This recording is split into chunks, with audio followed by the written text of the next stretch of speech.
Hello everyone, ভিডঙ্ক.কম ওয়েবসাইটে তোমাদের সবাইকে স্বাগত জানাই। আমি সৌরভ দে, তোমাদের ম্যাথ টিউটর।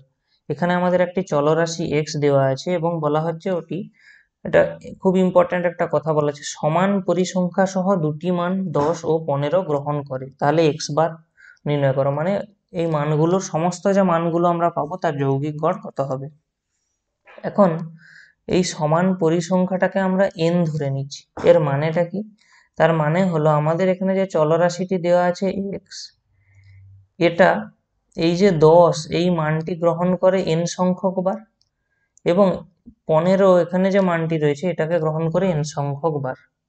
তাহলে আমরা এখান থেকে অ্যাকচুয়ালি যে যৌগিক গড় পাবো, আমরা জানি যৌগিক গড়টা অ্যাকচুয়ালি ফর্মুলা কি হয়, 1/N সাম এফ এক্স।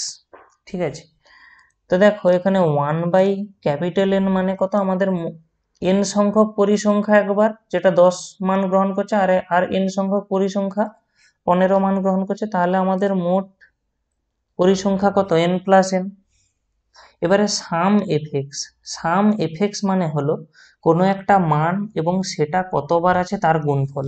এখানে 10 মানটা এন বার আছে, তাহলে সরি, হ্যাঁ, এফ এক্স, আর এটা হলো এফ এক্স। আর মানে অ্যাকচুয়ালি এখানে এফ এক্সটা কি হবে, দেখো 10 মানটা এন বার থাকার জন্য এখানে একবার এফ এক্স হবে 10n, আবার 15 মানটা এন বার থাকার জন্য এখানে এফ এক্স হবে কত, 15n। এবং আমরা কি নিয়েছি, সাম এফ এক্স, মানে কি এদের যোগফল, অর্থাৎ 10n প্লাস 15 ইন্টু এন এখানে আমাদের আসবে। তাহলে জাস্ট আমাদের কাজ হবে এই অংশটুকু ক্যালকুলেট করা।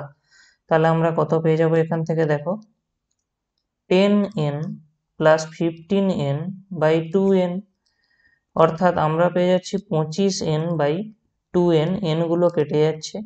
তাহলে আমাদের কত পেয়ে যাচ্ছি আমরা, 25/2, যেটা আর কিছুই নয় 12.5। এবং এটাই হবে আমাদের এক্স বার বা যৌগিক গড়ের মান, এক্স চলরাশিটির যৌগিক গড়। ভিডঙ্ক.কম ওয়েবসাইটে ম্যাথটি দেখার জন্য অসংখ্য ধন্যবাদ জানাই। এরকমই নানা প্রশ্ন তাদের সমাধানের জন্য আমাদের ওয়েবসাইটটি ভিজিট করো।